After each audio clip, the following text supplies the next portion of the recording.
Welcome back to the Word on Fire show. I'm Matthew Petrusik, Senior Director of the Word on Fire Institute and the host of the Word on Fire show. Thank you for joining us.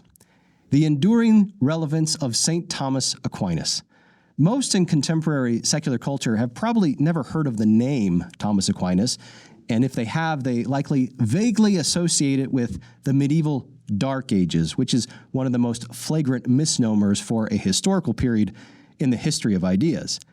Well, it's true. St. Thomas Aquinas did indeed write close to 800 years ago and in Latin. However, his thought remains more pertinent than ever, not only to theology and philosophy, but also to current conversations on how to build a more stable, a more just, and a more prosperous political order.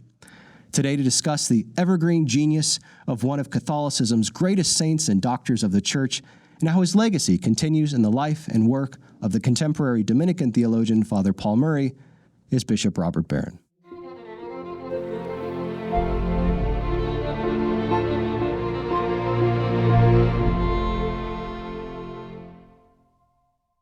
Well, Bishop, welcome back to the studio. Before we get into today's topic, you recently made a big trip to Rome for two reasons. So what were you doing there? Yeah, I was invited by the Pontifical Academy for the Social Sciences to give a paper at a conference they were sponsoring.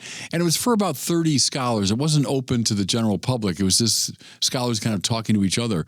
But around this theme of Aquinas's metaphysics in relation to Catholic social doctrine.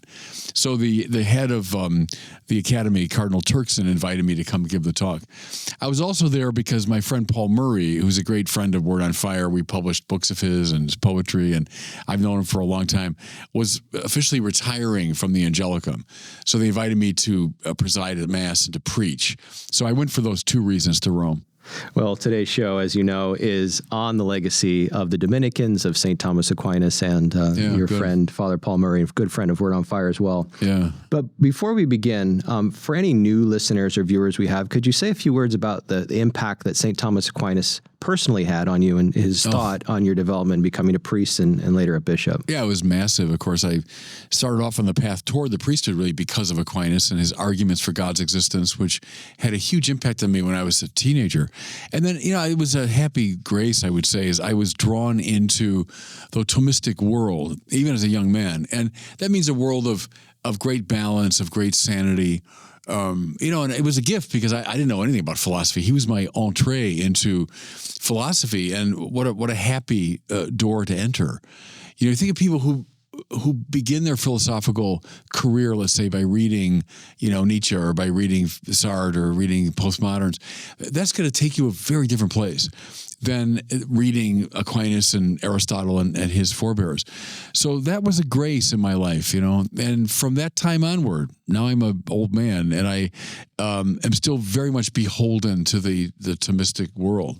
And one of the most remarkable parts of that story for me is that there was a time in Catholic education when young teens were expected to read St. Thomas Aquinas. Well, and I'll say to the great credit of a teacher I had at Fenwick High School, though that was not typical of that time. I mean, as I've complained about banners and balloons, Catholicism, that's what you found mostly. And I do think it was a grace that I happened after, recess one day, all these sweaty boys are in the religion class, and this young friar taught us a little bit of Aquinas. And for me, it was like, an earthquake. So let's turn now to looking at some of the major themes of the paper that you gave in Rome on St. Thomas Aquinas' conception of God and how that relates to his conception of the social and political good.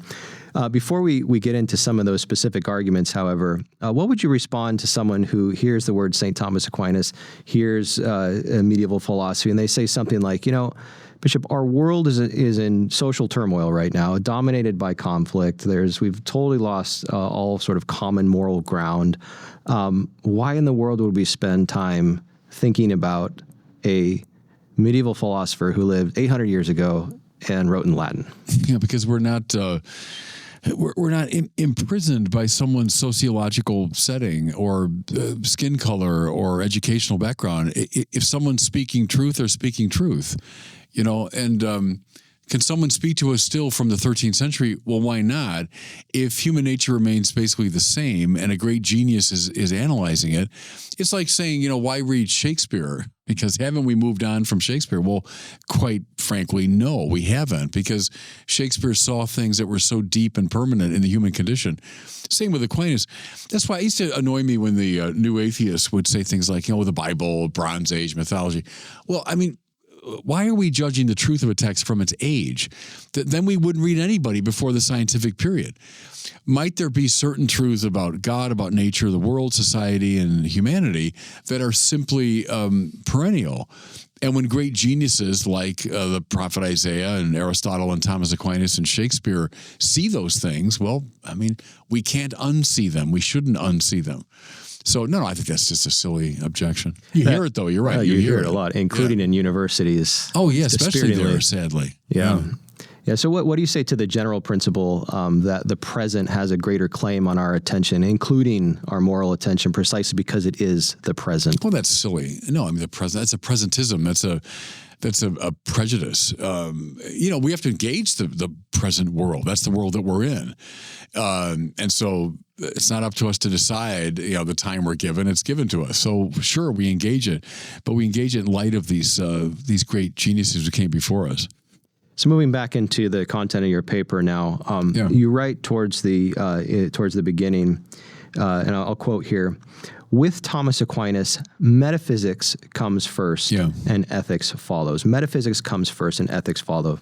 Before we move deeper into your argument, could you say a few words about what metaphysics means, what ethics means, and the kind of relationship you're seeking to establish between them up front? Yeah, I'm meaning it here, what asks and seeks to answer the deepest questions about the nature of being, you might say, is metaphysics. The study of being qua being is a classical definition. So I can study you from a chemical standpoint, a biological standpoint, a sociological, psychological standpoint, or I could study you in the measure that you're a being. So what's true of you in the measure that you exist? That's what metaphysics is looking for. So it's the articulation of the most fundamental principles about the nature of the real. And the argument there is that anything we say about politics or about ethics or about anything is predicated finally upon your perception of what's really real or ultimately real. That's why metaphysics comes first. Right. So at the heart of the paper's argument is the claim that St. Thomas Aquinas' conception of what is good, which includes the social and political good, is inextricably grounded in his very specific conception of God. Yeah. And you highlight that Aquinas makes a fundamental distinction between God being defined as being itself versus God being defined as the greatest of all beings. Right. Now, some may hear this, Bishop, and say, well, that just sounds like a distinction without a difference. But you want to say it means everything. That upon which everything depends. And, the roots of it are not simply philosophical, they're biblical. What's your name? Moses asked God. The answer comes back, ego sum qui sum, if God spoke in Latin. I am who I am. Well, in a way, it's saying the kind of question you're asking me is inappropriate. Because in asking for my name, you're asking to specify what kind of being I am. So there are a lot of gods around, presumably, in Moses' time, gods of this place and that, a god of the mountain, god of the river, the Egyptian gods, and so on. So which one are you? So he's looking for a category into which to place God. And by saying, I am who I am, God is obviating that question. He's saying that question is inappropriate because God is transcendent to any particular expression of being. He's not in any category. So you and I were human beings. So that's a category we're in. And then we can categorize ourselves in all kinds of other ways. We're men, we're of a particular race, we're a particular education. We can categorize ourselves. God can't be categorized. And you say, well, wouldn't he fit in the category being? And the famous answer Aquinas gives is no. God is not in the genus of being. And you say, well, what does that mean? It means he's not one thing among many. So all these beings I can see all around me. I can look up into space and see the galaxies and planets, and I can think about the angels. They're all beings. And wouldn't God be the highest of those beings? And the answer is no. He's not the highest being because that means he's delimited. That means he can be defined over and against other things. And that means by his very nature, he's definable. That means he has a finis or an end or a limit. That can't be true of God. So Thomas prefers the term ipsum esse subsistens. Esse meaning to be, it's an infinitive. Ipsum is like itself, and subsistens is subsisting through its own power. So God is the sheer act of to be itself. Now, in and through which all categorical beings exist. That's why we speak of God as the creator. He's the continual creator of the world. But he himself is not a being inside the universe. A mistake, I would say, made by every atheist, old and new, is, well, God must be a being somewhere in the universe. I don't see evidence of it, so that's a lot of nonsense. Well, no, you're asking, as Moses was, the wrong question. The creator of the universe is not an item in the universe. To me, the best comparison is author and book.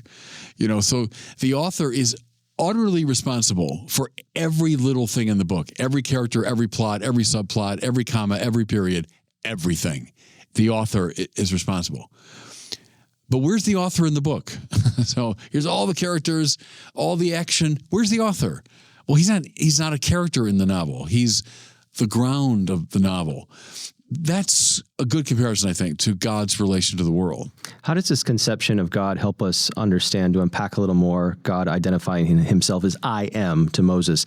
The use of I, the category of I, how can a God so defined be an I? Well, no, God's an I, meaning he has intellect and will and freedom. I mean, so God is a person, and God has a personality, but we can't circumscribe him as a particular existent. He's the I in the fullest possible sense. He's freedom in the fullest possible sense. He's intelligence in the fullest possible sense. So God's capacity to know is utterly actualized, etc. So sure, but it's not, his existence is not poured into any receptacle. So think of this as the famous essence existence distinction in Aquinas.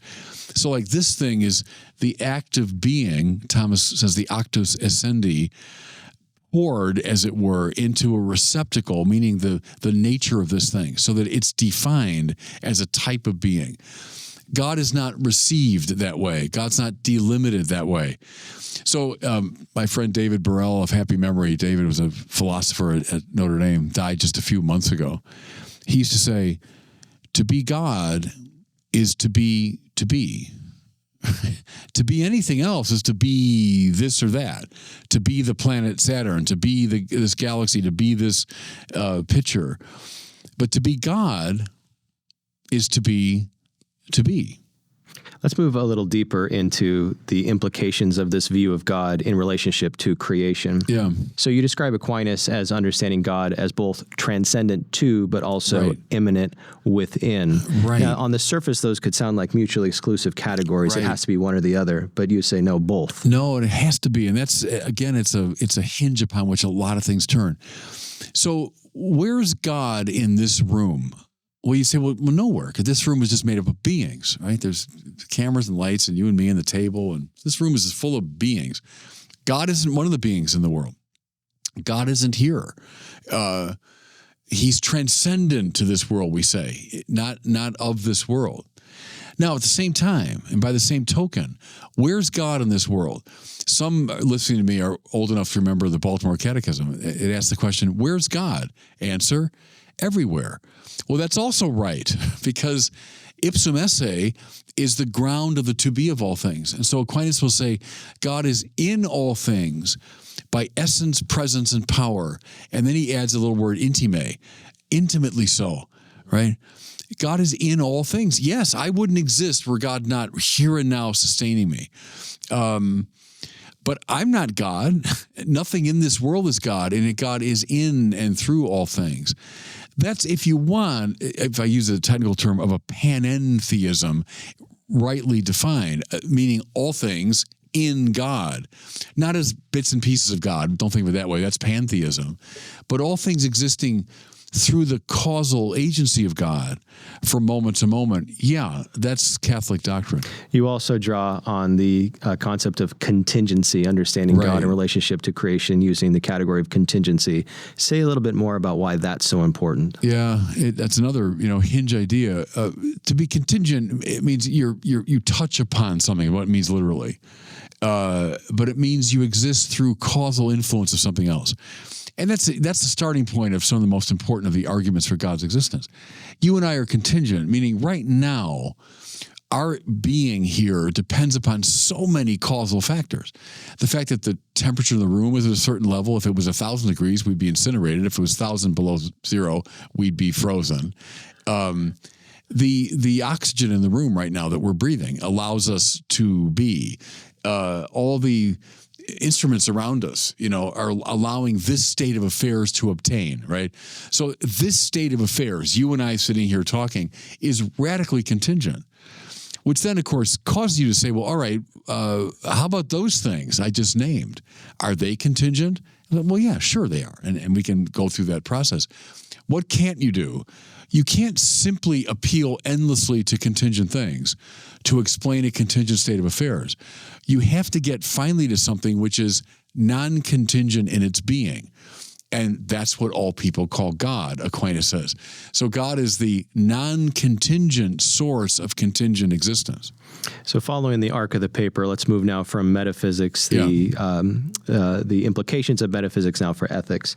So the foundational ethical point you draw from this vision of God is that for St. Thomas Aquinas, God cannot, by definition, compete with anything in creation. Right. In fact, let me quote you here. You say, he can only will the good of the other, he being God, since what is other to him can be of no possible advantage to him. Right. Unpack that a little for us. That's a very important point. God needs nothing, right? Because God's ipsum esse. God is sheerly actual in his form of existence. The world that he makes, therefore, is not in any way to his advantage. It can't be. How could God benefit from that which he's created in its entirety from nothing? He can't. He can't benefit from it, which means whatever he's directing toward it is for its good, not his own. Now we're in a very deep place, because to love is to will the good of the other, Aquinas says. Well, see, that's all God can do vis-a-vis the world. He can't operate in a self-interested way. He can't will something for his advantage. Whatever he wills, mind you, including the very being of the world, the fact that you and I are here, has to be an expression of love. It can't be anything else. So God is willing the good of the other. Now, that means he's allowing a space for the created realm. He's not there to dominate it. He's not there to lord over it and derive some benefit. Think now of all the classical myths and everything where the gods are always in a kind of needy relationship to the world. And unless you give me what I want, I'm going to, Or stay with the mythology too, where when the gods do enter the world, they do so in a interruptive way, in a violent way. Like if I'm going to move into your chair right now, you got to get out of that chair. If you don't want to, then we're going to fight over it, right? Because there's a natural competitiveness between finite things. If the planet Saturn wants to move toward Earth, well, then things got to get out of its way, right? But God can come close to the world without clearing space or forcing things to give way. God can enter non-competitively, non-violently into his world. And this is where you draw on the sort of the paradigm of the burning bush, right? Right. The next. I think it's the best Old Testament image for it. The best new one is the incarnation itself, but the best Old Testament is the burning bush, that God comes close, the bush is on fire, radiant, and not consumed. That's the key thing there. If God came in and set the bush on fire, burned it up, all right, there's a typical invasive, competitive God. But the true God sets the bush on fire, and the bush becomes more beautiful and more radiant, and it's not consumed. As I say, the best New Testament example is the incarnation. We say two natures, divine and human, come together, and this is the Council of Chalcedon, very importantly, without mixing, mingling, or confusion. That means God doesn't have to dehumanize Jesus, doesn't have to knock something out of his humanity. That's why the church fought against all forms of, Christology that would say something of the human has to give way, right? So the human mind goes away and the divine mind takes over. The human will is kicked out. No, the church says Christ has two minds and two wills, right? Divine and human. It's because God is non-competitive to the world. So our listeners and viewers may be captivated as I am by this vision, this cosmological vision and God in relation to creation. But then the question is, well, how does any of this relate to any, what we could say, practical or human concerns? It sounds so abstract. So let's turn to looking at that as the paper does. So as you just noted, you make the claim that God clears out a space for human existence and human action. How can that be the case if, in fact, God does inhabit everything? Well, yeah, he does, but he's also transcendent to it. So he's not of it, competing with it. He can let it be. See, and that's why, like in the Bible, I think I use the example of the David literature in 1 and 2 Samuel. In some of the earlier biblical texts, God does seem to appear in a more kind of mythological way, like he's just a being, like a human being appearing. By the time you get to the Samuel literature, everything is unfolding according to psychological or political laws. It makes perfect sense on those terms. And all that time, God is active. God is accomplishing his will. And so the space is cleared for David and to make his own political decisions and for his family relationships to unfold, for the psychology of the various characters to express themselves. And in and through all of it, non-competitively, is the presence of God. God achieving what he wants to achieve. That's a very subtle biblical vision. Within this space, how do we define the authentic human good and the authentic social good? Well, ultimately, it's a surrender to God. I mean, so if God is the supreme good at the top of the hierarchy of goods, but then these values that reflect God can be discerned within the world. There I'm with Dietrich von Hildebrand. I think you see certain values. At the summit of that hierarchy is God, the summum bonum. So a life that's lived ordered to God and under the aegis of these limited goods that reflect God, that's where we talk about the virtues and so on and so forth. That's the good life. The good is discernible. And the path of virtue can be taught to kids. Like, here's a way to achieve the good. The same way, see, I'm an Aristotelian here, the same way you learn a sport. So you want to play that like that? Yeah, I'd love to play like, and pick your sports hero. Okay, I got the path. Here's the path. You got to do X, Y, and Z. You got to practice and become habituated. I think of good coaches I had that through drills were just teaching us the moves.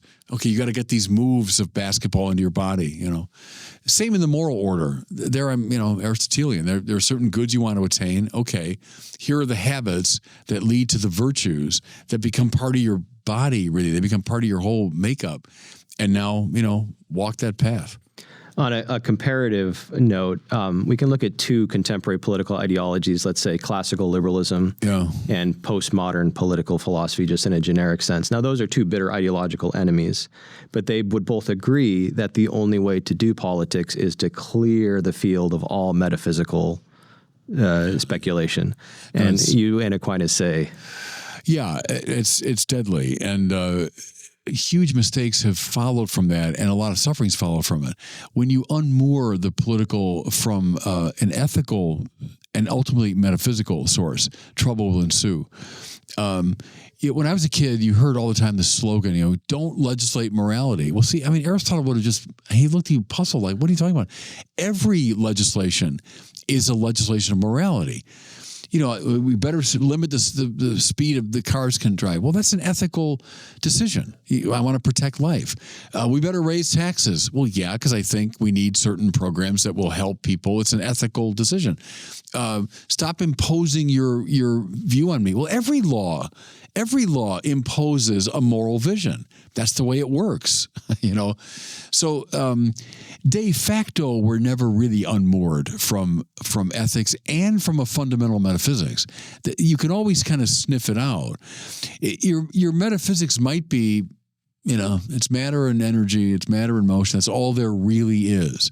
So that's a metaphysical claim that you're making. From that will follow certain ethical convictions, from which follow legal application and so on. But I'd rather be upfront about it. Let's have a good metaphysical argument,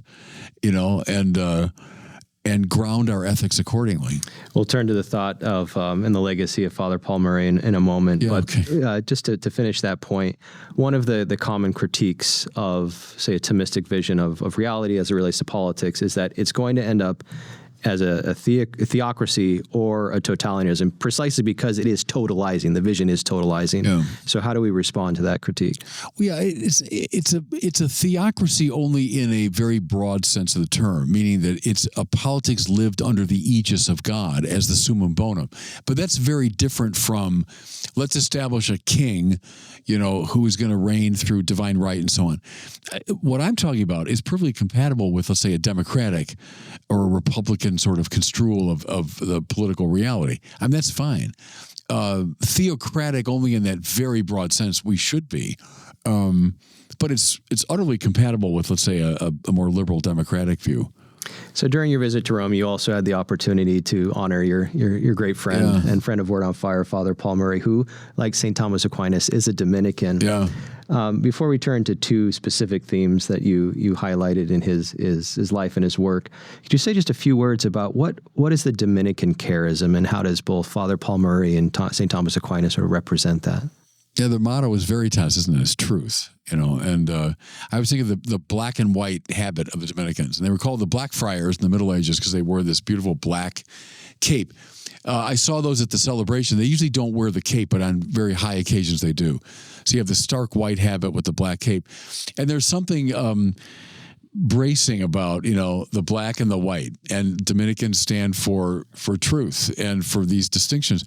Think of Aquinas, is famous in his method for distinctions. When you're resolving a question, well, we must distinguish A from B. My intellectual hero, Robert Sokolowski, used to say, philosophy is simply the art of making distinctions. It's a very fine definition. And I thought about it a lot over the years. Bad philosophy comes from making bad distinctions or failing to make the right distinctions. So that's part of the Dominican thing, I think, is the black and the white and the devotion to truth, but also, proclaiming the gospel in the world. They're the order of preachers. And they went out, you might say, from the monasteries. They were out in the streets in the Middle Ages. That's where the young Aquinas would have seen them, in the streets of Naples, most likely, preaching. And he was attracted to them.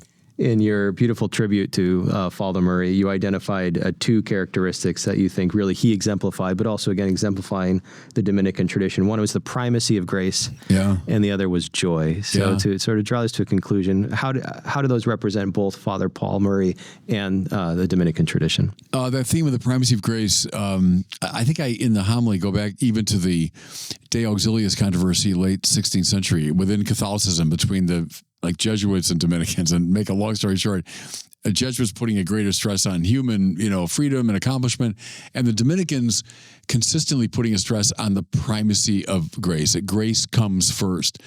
I think I mentioned in the sermon that Paul Murray was always worried about what he called willful spiritualities. So he's a master of the spiritual life, right? That's what he studied.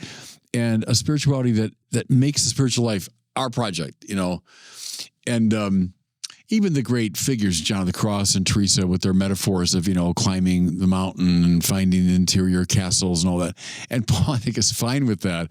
But he worries at times that it might lead in the direction of a certain willfulness, where what matters is always God coming first, God acting first. I used to say, if the Reformation could have been avoided if instead of gratia sola, Luther just said gratia prima.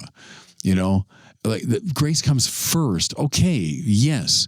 And we're always in danger of forgetting that. And Luther might have been right in reminding us of that. When it devolves into gratia sola, then we've got problems because now we're getting more competitive, right?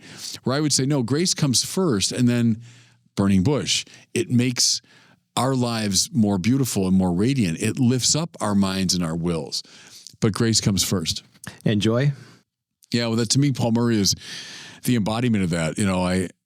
I've spent so many wonderful evenings and lunches and dinners with him over the years, and you laugh a lot when you're with Paul Murray, and he just radiates joy. And I agree with that claim that, the flag of the Holy Spirit is joy.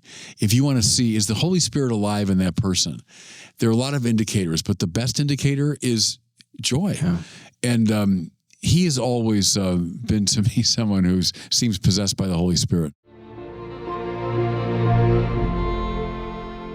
Well, it's now time for our listener question. Today we have a question about the devil and free will from Richard, who's calling in from Melbourne, Australia. Oh, okay. Hi, Bishop Barron. My name's Richard, and I'm from Melbourne, Australia. My question is about the devil. I can understand how we humans rebel against God, because even the best of us don't know God fully and completely. But if the devil is a purely spiritual being, he presumably knows God and has a full understanding of God's nature and omnipotence. So doesn't he know that his rebellion is ultimately futile? Thank you and God bless. Yeah, it's a good question because it gets to some deeper issues. Because I don't think it's entirely a matter of reason. So, yes, that's a key part of it. Do I know the good? But the Socratic fallacy is that knowing the good means I will automatically do it. Can we talk about a corruption or a limitation at other levels of the devil's being? Having said that, too, remember the devil's mind is not infinite. So even there, a high angel, Aquinas affirms that, even a high angel would not know fully the very essence and nature of God. So there's room there even for a certain, misunderstanding.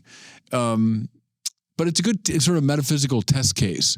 But I wouldn't succumb to the Socratic fallacy when talking about the devil.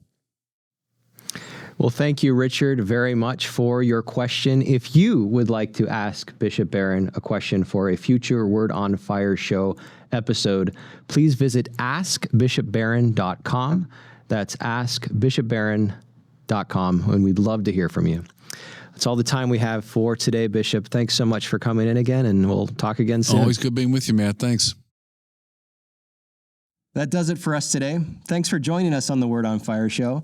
If you are interested in learning more about how Word on Fire can help you grow closer to Christ, become a better evangelist with and for others, and work for the common good, consider joining the Word on Fire Institute.